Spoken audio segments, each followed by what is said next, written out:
Welcome to AT&T ThreatTraq for July 2nd, 2013. This program provides network security highlights, discussion, and countermeasures for cyber threats. I'm joined today by John and Hogoboom. I'm Brian Rexroad, and John, we have a small crew here today, but hopefully, nevertheless, an interesting program. And it looks like an interesting story that you have here, something called digital breadcrumbs. Can you tell us a little about it? Sure. Thanks, Brian.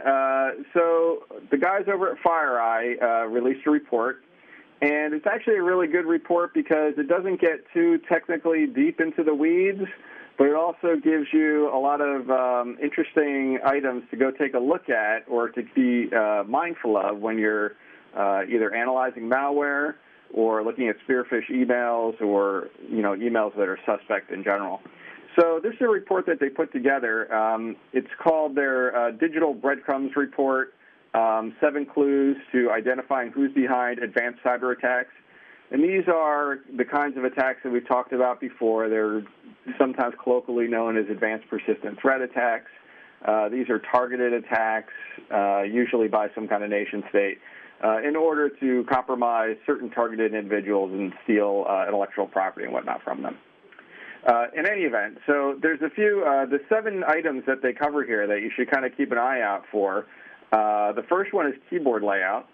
And if you take a look at a lot of the spear phishing attempts and look at the HTML itself within the email, so if you look at the actual source of the email and see the HTML inside, sometimes you'll see that the actual keyboard that was used to create it, there's a tag in the HTML that'll say like GB2352, I think, is one of the Chinese character set keyboards. And that can sometimes be a clue when you get an email written in English, but it has a keyboard. The person who wrote the email is using a keyboard other than an English keyboard. The next item is a little bit more technical, but it's the malware metadata. And oftentimes when we look at malware, there'll be little trace pieces of metadata inside the actual executable that can be left behind. Depend on how it was compiled and what compiler they used and what language. Sometimes there'll be some things left in there, either little bits of paths and directories that they might use, and sometimes that can betray a language that they use as well, based on how they create their subdirectory paths, as well as just other keywords that might not be displayed as part of the malware, but are notes or variables, etc., that they might use inside that code. The third one is embedded fonts, and this is kind of like the keyboard layout one. However, in some cases they've seen where the email was written maybe in Russian. They give an example of a Russian email, and it was actually written using a character set that is a Korean character set, I believe it was. So even, I guess, in the Korean character set font that they used to create the email, there was a Cyrillic character set in there. So that was an indicator that something's a little strange in that one. Fourth one, DNS registration. A lot of times we use this a lot ourselves to kind of do some pivoting on when you look at a domain name for a malicious command and control and see who owns it and who registered it. Sometimes you'll see all kinds of wacky stuff in there. So they might purport that they're from the United States in the location information of the registration, but the phone number is a phone number in some foreign country or something. So it's not a U.S.-based one. Sometimes there's typos in there. One in particular they point out was the Sindigu affair, where the registrant registered the domain as Sindigu, California, which was a misspelling of San Diego.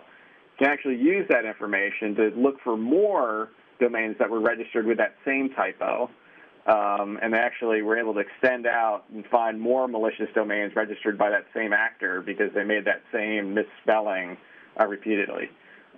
We use that a lot as well with email addresses. So sometimes they'll use a bogus email address, or it might even be a real Gmail one or something, but you can sometimes pivot on more domains and find out additional ones that the bad actor is registered, in addition to the one that you might already know.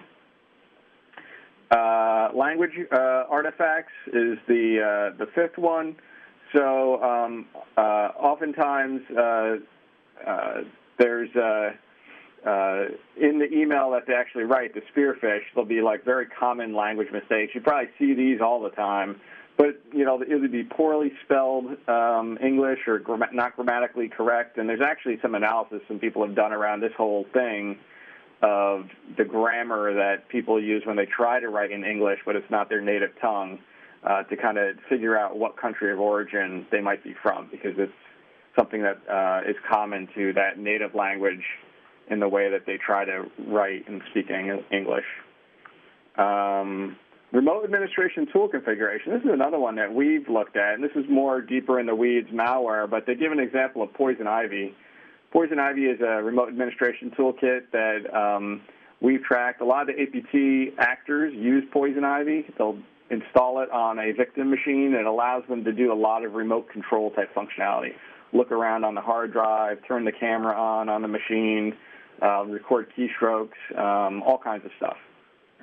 So one notable thing about Poison Ivy, since those actors use it a lot, is there's a mutex that gets created, and this is kind of an in-memory type of handle that gets created, and it has a default in Poison Ivy, even though you can change it when you build your Poison Ivy client.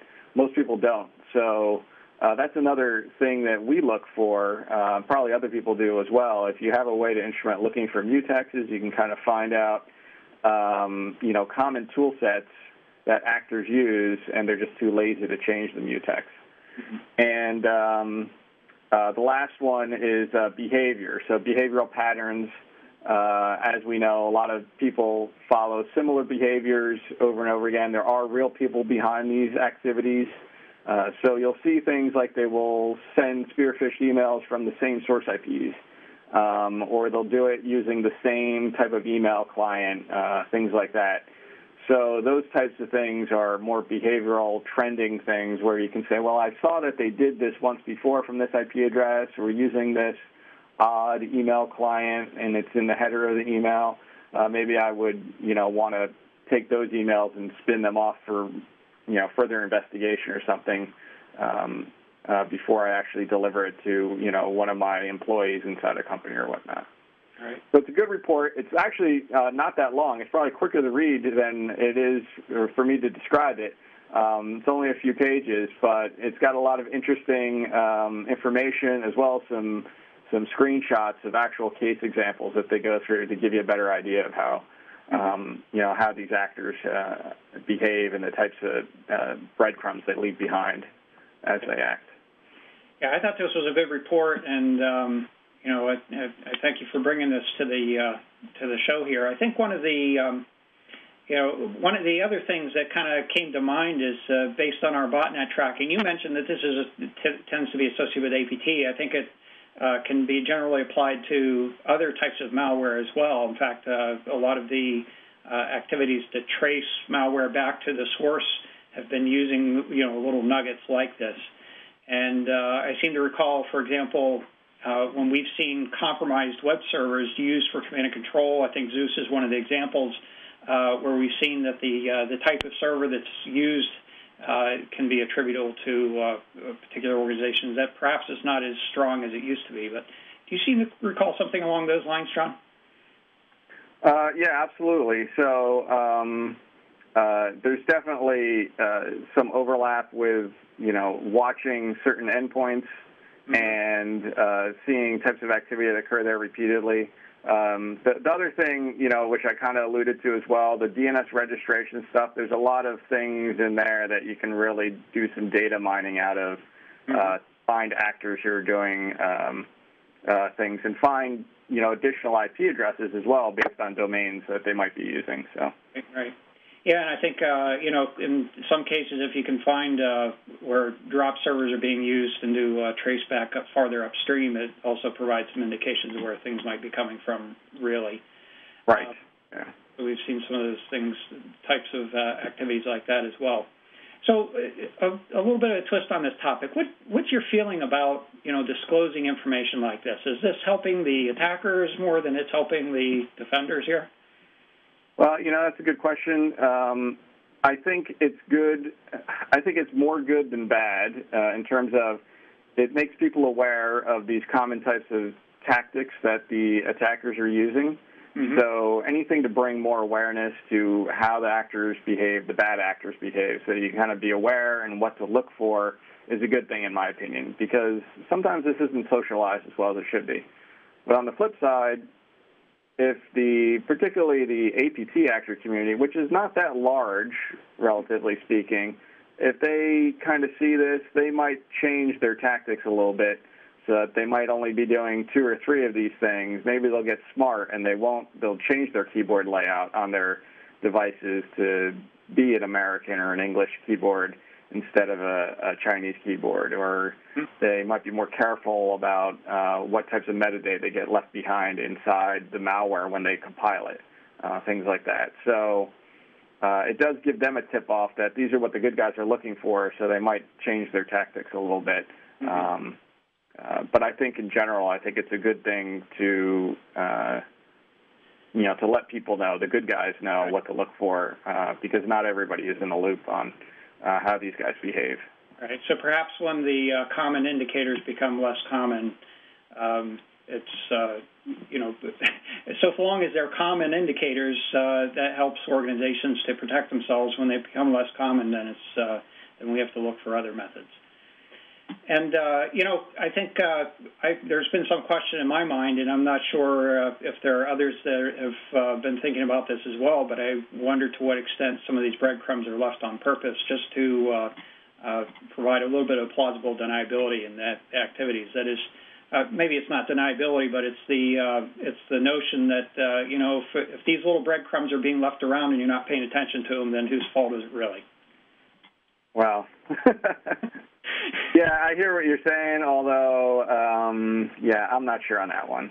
Right. And I'm going to buy the fact that they're intentionally leaving very obvious clues for me to find, and if I'm not smart enough to find those clues, then shame on me.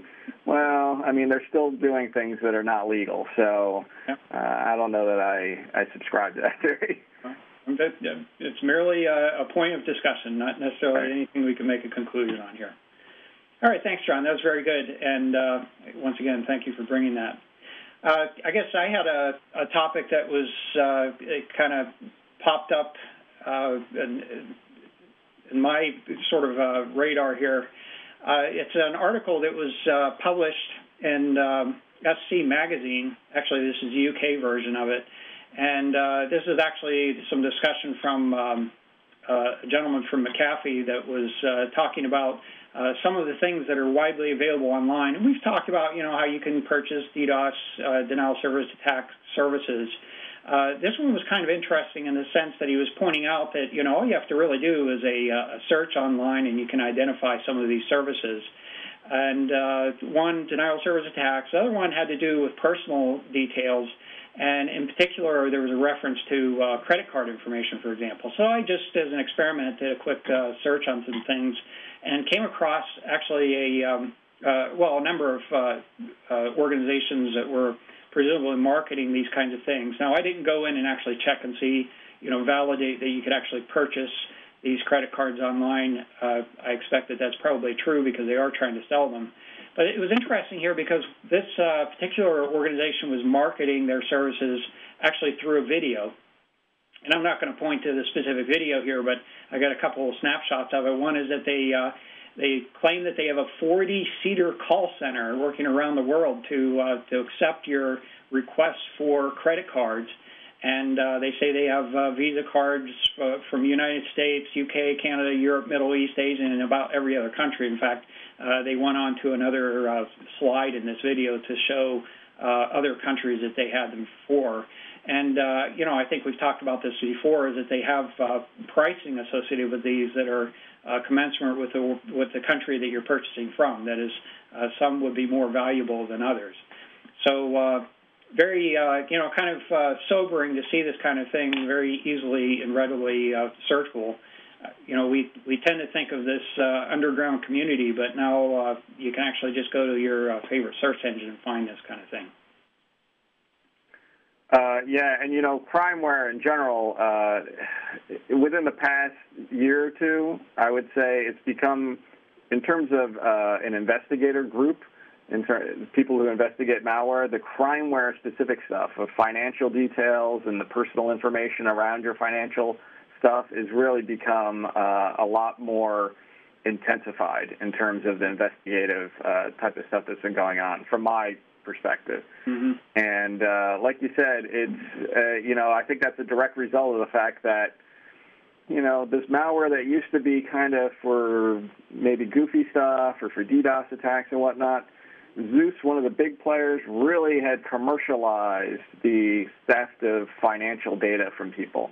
Mm-hmm. And there's been lots of other toolkits, malware toolkits, since then, but it's really become a large business, and not only has it become so robust and so successful for these guys who run these operations, I think they have too much information that they don't even need to use themselves, so they just start selling a lot of this financial data, like credit cards, like you said, off in a third-party kind of thing, where now you don't even need to run your own botnet. You can go and just buy a whole bunch of credit cards from people online who have probably harvested them from other victims out on the internet that they've compromised, right, or obtained in some other way that we haven't figured out yet. But yes, in any event, it's definitely big business.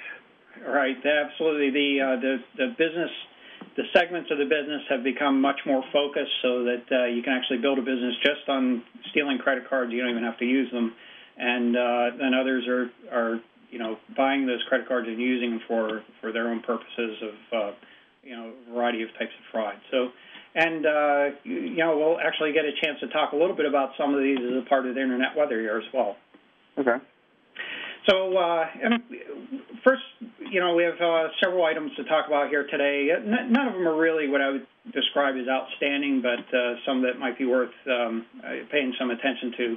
One is, and there was an Internet Protect alert that was put out on this, I think, earlier today.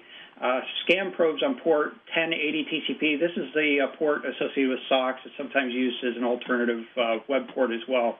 We're showing 30 days of data here. And what we're seeing is, it's not unusual to see scanning activity on this particular port. The motivation behind this would be to actually looking for servers that could be used to anonymize activities. And we have seen an increase in the activity. It's relatively aggressive over the last couple of days here, a little bit spiky nevertheless. And the analysis we were able to identify several source IP addresses. And when I say several, it's in the order of tens, but really the vast majority of the activity is coming from just a couple or a handful of addresses, and of those, the majority of those addresses are in China. So this is a case where, like I said, likely looking for servers that can be either used for anonymizing purposes or perhaps to be compromised for other purposes as well. Next activity here, this is, I don't really report on these very often, but this is one that I thought might be worth reporting. This is a DDoS attack, a denial of service attack, and it's not particularly unusual in the sense that it's really sort of what I would describe as a typical TCP SYN attack. The source addresses were spoofed, so there are a large variety of source addresses that are a part of this attack, not particularly sophisticated in that sense. And in fact, that's one of the things that I really wanted to point out is that there's a tendency to be thinking about sort of the more advanced Layer 7 denial of service attacks. But the fact of the matter is most of the attacks that exist today continue to be what I would describe as somewhat mundane. We talk a lot about DNS amplification attacks. That's been a growing trend. In this particular case, the target is a cloud service provider. I have no idea how well this cloud service provider was able to cope with this particular attack. One of the subtle indications, perhaps, is the fact that there is an increasing trend that is the attacker was increasing the amount of attack activity toward this target.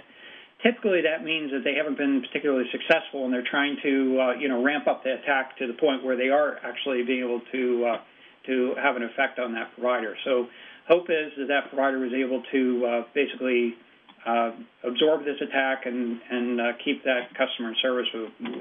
Like I said, I don't really know what actually happened in this case. Next item here is scan probes on port 2433 TCP. This is fairly unusual activity to see activity on this particular port. I had to do a little research on it myself. It's assigned to CODA serve, and CODA is actually a networked file system. So think of it along the lines of NFS, and I'm not going to claim to be any sort of expert on this particular file system. But in any case, the source of the probes in this case was a single source in China. And doing a little bit of additional investigation, it turns out that this particular source was also consistently scanning on another port 1433 TCP. Now, 1433 TCP is associated with Microsoft SQL, the database. And so there's a question in my mind whether the 2433 is actually targeting the CODA network file system, or whether it's actually targeting perhaps an alternative port for Microsoft SQL. I'll leave that judgment up to you. Well, in any case, the attack activity, or the probing activity in this case, started around June 27th, took a little vacation there between the end of June and the beginning of July here, and then has been sort of spiky since then. So we're seeing sort of an increase in the consistency and the activity associated with this. Still just one source. Next one here, this is scan probes on port 19 UDP, and that's associated with character generator. I'm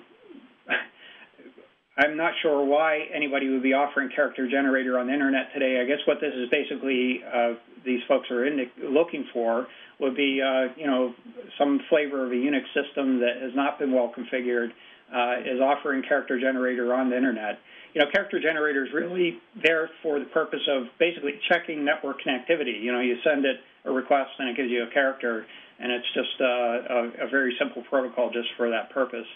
And so if it's out there, if it's exposed, it's basically suggesting that not very good protections have been put on the server associated with that service. And there used to be a method a long time ago where I think you could use CharGen almost in a kind of like you do a DNS reflection attack, but you could hit the character generator port of a machine that was actually generating with a spoof source IP, which you would return back to and a spoof source port and have it connect back to, I think, like the echo port on another machine that was also listening, and then they would just basically go into this whole chatter back and forth with each other until they kill each other. I don't know that that's what this is for here. Most people have blocked those ports so that you can't be targeted for that type of abuse. But it's an interesting technique that people used to use a long time ago. More than 8 years ago probably. So that's absolutely interesting. I wasn't particularly aware of that type of attack. That is kind of a sort of a mutual destruction type attack. Right. Well, I mean, yeah, but you're going to kill the one that's actually you're using against their will, right. But you're also going to kill the target. So. Right. So in this particular case, we're looking at 90 days of activity. So I decided to look back a little bit further, and we are seeing sort of an increase in the frequency. I wouldn't call it a consistent increase. It's really, there's a lot of spikiness associated with this.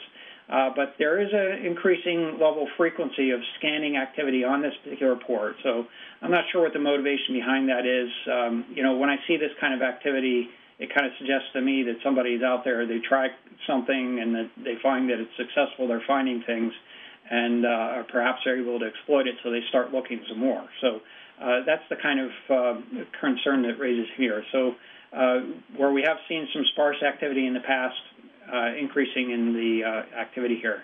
Now, the majority of probes here are not associated with a particular geographic region, but more seem to be consistently associated with hosting providers. So this is a case where perhaps hosting servers are being purchased with stolen credit cards. It's conjecture on my part, but it's that type of scenario where attackers can purchase a credit card for relatively cheaply and then use that to facilitate other types of attacks and increase their monetary gains in those activities. And this is a case where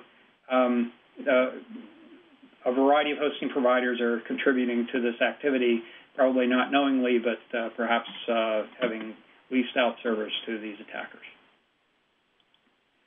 Let's take a look at the most probed ports. In this particular case, actually nothing particularly notable. A lot of the typical ones, port 445 sort of on the top of the list, port 1433, we already talked about Microsoft SQL database in another context here, and that port 2 is associated with Microsoft SQL.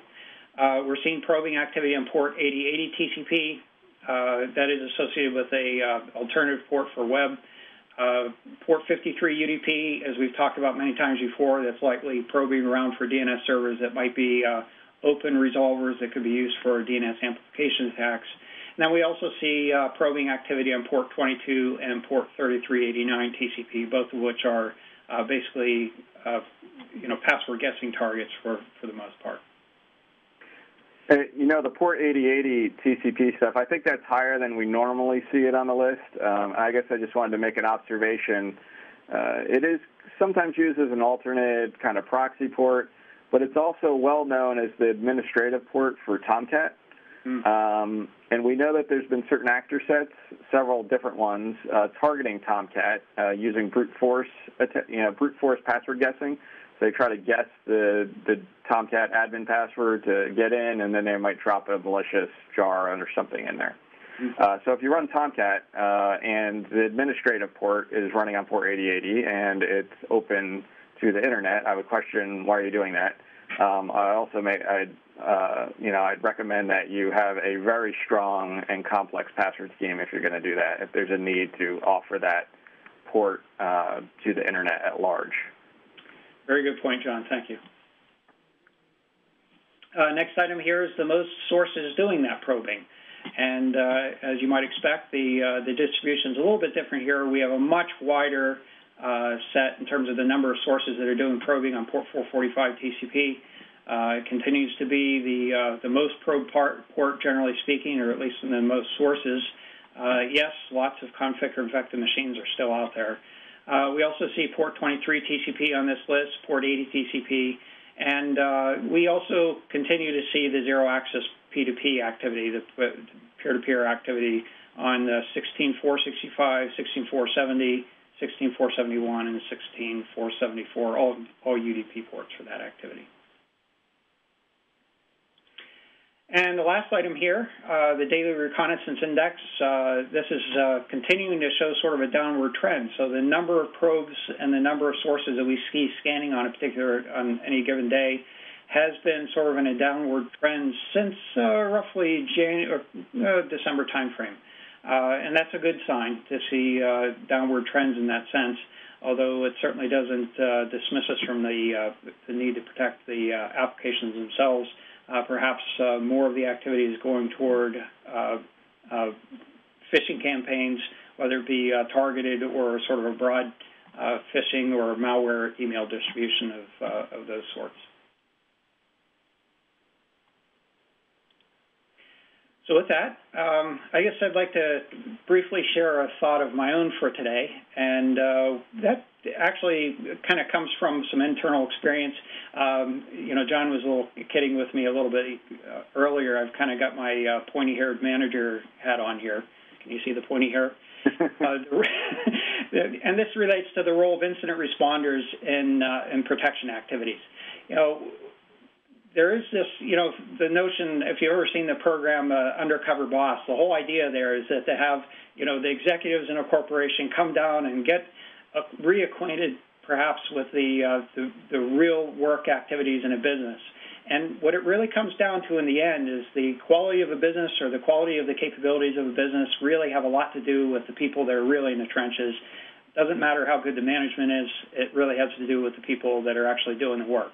And this is a case where we can kind of reverse that role to some extent. Sometimes the activities of the managers are really perhaps dependent on information that comes up from the folks that are actually doing that work and ability to do that. So with that, the idea here is that folks that are in the incident response activities get to see on a day-to-day activity, in their day-to-day activities, the types of problems that are frequently occurring. And it's not enough to just, really just respond to those activities. What you really like to do is reduce the number of those, actually prevent those events. So one of the things that we continue to do and we want to continue to improve on is the idea of making sure that we're paying attention to the types of events that are taking place, how often they're occurring, which ones we can actually do something about to prevent those events from ever occurring again, or looking up in the food chain to find out why those events are occurring and to help to prevent those. Sometimes it's a matter of being able to trace events down quickly so that they can be resolved, and sometimes it's a matter of being able to prevent the event from occurring in the first place. So that's my thought here, is that to think a little deeper than the typical day-to-day activity and see what can be done to really prevent events from occurring. And, I just to kind of add to that, as you being the pointy-haired manager and me being maybe the incident responder kind of guy, I think our team in general is pretty good about everybody kind of knowing, even from the senior levels of management, how things work. But much like Undercover Boss, I think there are cases where, ourselves and even other organizations and companies realize that some of these people that are on the front lines are doing processes that, maybe are taking an inordinate amount of time when if they just had somebody spend half a day to write something or a piece of code to just kind of make that happen more automatically or get them the information quicker that they need, a lot of their job would go more smoothly. So I think that's part of some of the stuff we do a lot, is try to determine where are these parts of our process and our workflow that take too much time but could be, simplified or done more quickly, and so that we can all kind of respond to events in a much more quick fashion and get the information we need, get the response and the problem resolved as quick as possible. So absolutely, yeah, collaboration is a big thing. Is that not to be bounded by an organization or the confines of an organization. Usually folks are really willing to help out. They just need to know to do it. Yep. Okay, so that's the show for today, and thanks for the discussion here, John. I really appreciate that. If you'd like to get in touch with us, if you have your comments or feedback or suggestions on things that you'd like us to talk about, contact us at ThreatTraq@list.att.com. You can also find us on Twitter. Our handle there is @ThreatTraq. The ThreatTraq video is available from the AT&T Tech channel. It's att.com/ThreatTraq. It's also available on YouTube at the AT&T Tech channel. You can also subscribe to ThreatTraq and an audio-only version on iTunes. And just incidentally, we did notice that some of the episodes had not successfully posted. That's been corrected. So if you prefer to get it from iTunes, go back there. You should see some new programs that have been posted recently. And once again, thanks for joining us. We'll be back next week with a new episode. And until then, keep your network safe.